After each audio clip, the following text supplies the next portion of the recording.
তো hello everyone, আজকে আমি চলে আসলাম অবশেষে জিরো পয়েন্টে, যেটাকে বলা হয় জিরো পয়েন্ট, যেখানে ইন্ডিয়া থেকে বাংলাদেশে সব কিছু মালামাল পার করা হয়। আর দেখুন এইদিকে এই যে ইন্ডিয়ান বিএসএফ, আর দেখুন এইদিকে কিন্তু বাংলা বিএসএফ চেকপোস্ট। এখানে ইন্ডিয়া থেকে যত মালামাল আসা হয় এখানে কিন্তু চেক করা হয়। তো আসলে জায়গাটা দেখার মতো আর কি, জায়গাটা অনেক সুন্দর।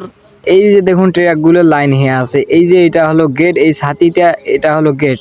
এই দিক দিয়ে আমাদের বাংলাদেশে কিন্তু সব কিছু আদান প্রদান করা হয়, ওই দিক থেকে এই দিকে আসে আর এই দিক থেকে ওই দিকে যায়।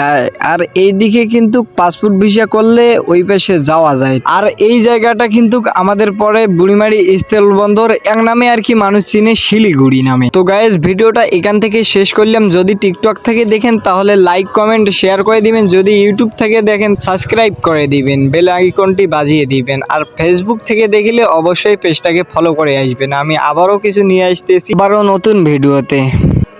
তো গাইজ ভালো থাকবেন, আল্লাহ হাফেজ।